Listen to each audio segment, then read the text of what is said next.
Hello everyone, আসসালামু আলাইকুম। Welcome back to my YouTube channel the notebook blog. কয়েকদিনের ছোট ছোট মুহূর্ত মিলিয়ে আজকের এই ভিডিওটি। এই ভিডিওর প্রতিটি মুহূর্তই বেশ কয়েকদিন আগের। চলুন ভিডিওটি আপনাদের সাথে শেয়ার করি। প্রকৃতির এই পরিবেশটা দেখে কি আপনারা বুঝতে পারছেন? প্রচন্ড শীত পড়ছিল তখন।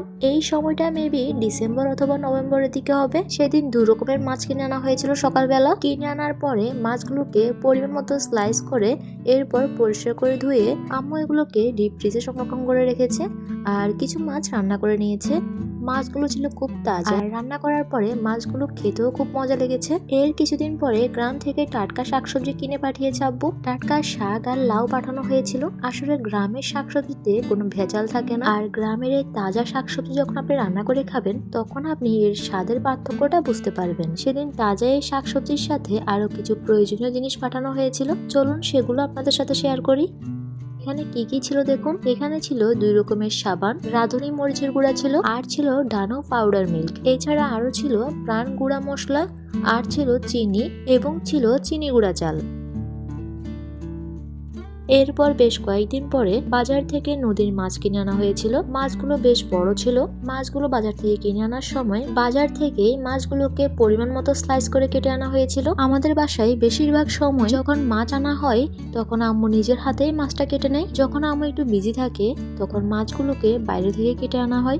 এরপর সেদিন বিকেলবেলা চায়ের সাথে খাওয়ার জন্য বেশ কয়েক রকমের বিস্কুট কিনে আনা হয়েছিল। এখন চলুন আপনাদের সাথে শেয়ার করি কয় রকমের বিস্কুট কিনে আনা হয়েছিল সেদিন। এটা হচ্ছে অরেঞ্জ কেক বিস্কুট। এই বিস্কুটটা খেতে খুবই মজার। এখানে অরেঞ্জ কেক বিস্কুট ছিল 4 প্যাকেট। এরপর ছিল সুপার ডুপার বিস্কুট। এই বিস্কুটটাও মজার ছিল। এরপর চলুন দেখা যাক আর কি কি রকমের বিস্কুট ছিল। এগুলো হচ্ছে পপস বিস্কুট। এগুলো মজার বিস্কুট ছিল। এরপর ছিল টিপ বিস্কুট। এটাও মজার একটা বিস্কুট। এরপর এটা ছিল নাটি বিস্কুট। যারা বাদাম লাভার তাদের কাছে এই বিস্কুটটা খুব ভালো লাগবে। এরপরে ছিল আমার খুব খুব পছন্দের একটা বিস্কুট, ফার্স্ট চয়েস। এটার নামের সাথে আমার পছন্দের একটা মিল আছে, কারণ আমার ফার্স্ট চয়েসে বিস্কুটের মধ্যে এই বিস্কুটটা ফার্স্টে থাকে। এরপরে ছিল ফিড বিস্কুট। এটাও ছিল ফার্স্ট চয়েস বিস্কুট। এখানে 1-2 প্যাকেট বিস্কুট ছাড়া আর বাকি সবগুলো বিস্কুট ছিল আমার খুবই পছন্দের বিস্কুট। আর সবগুলো বিস্কুটের মধ্যে ফার্স্ট চয়েস বিস্কুটটা আমার খুবই পছন্দের একটা বিস্কুট। আচ্ছা, এই বিস্কুটগুলোর মধ্যে কি আপনাদের পছন্দের কোনো বিস্কুট আছে? যদি থাকে কমেন্টে শেয়ার করে জানাতে পারেন। আর কার কোন বিস্কুটটা বেশি পছন্দ সেটা কমেন্ট করে জানাতে পারেন। আচ্ছা, আমি এক এক করে তো সবগুলো বিস্কুট আপনাদের সাথে শেয়ার করেছি। বলুন তো এখানে কয় প্যাকেট বিস্কুট ছিল, দেখি আপনারা কে কে ঠিক বলতে পারেন। এই হচ্ছে সবগুলো বিস্কুট। এরপর চলুন আরো বেশ কয়েকদিন পরের ভিডিও শেয়ার করি আপনাদের সাথে। আরো বেশ কয়েকদিন পরে গ্রাম থেকে টাটকা সবজি পাঠানো হয়েছিল। এই টাটকা সবজিগুলো গ্রাম থেকে আব্বু কিনে পাঠিয়েছে। এখানে কি কি সবজি ছিল চলুন আপনাদের সাথে শেয়ার করি। এখানে প্রায় 6 থেকে 7 রকমের সবজি ছিল। এই সবজিগুলোর মধ্যে ছিল সিম, বেগুন, লাউ, মিষ্টি কুমড়া, কাঁচামরিচ আর ছিল মূলা। সবজিগুলোর কালার দেখুন। সবজিগুলো দেখেই বোঝা যাচ্ছে সবজিগুলো কতটা ফ্রেশ।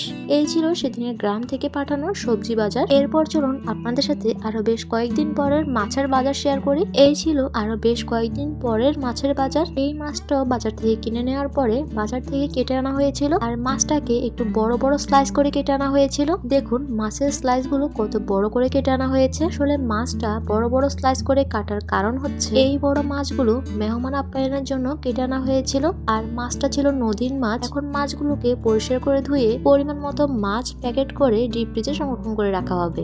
আপনারা যারা আমার চ্যানেলে নতুন, আমার ভিডিওগুলো নতুন দেখছেন, এখন আমার চ্যানেলটি সাবস্ক্রাইব করেন নাই, তারা অবশ্যই আমার চ্যানেলটি সাবস্ক্রাইব করবেন। চ্যানেলের পাশে থাকা বেল আইকনটি অন করে দিবেন, তাহলে পরবর্তীতে নতুন নতুন ভিডিওগুলো আপনারা খুব সহজে দেখতে পারবেন। আর যারা চ্যানেলটি সাবস্ক্রাইব করেছেন, চ্যানেলের পাশে আছেন, তাদেরকে অসংখ্য ধন্যবাদ। এটা হচ্ছে মাছের মাথা। মাছের মাথা দেখে বুঝতে পারছেন মাছটা কতটা বড় ছিল।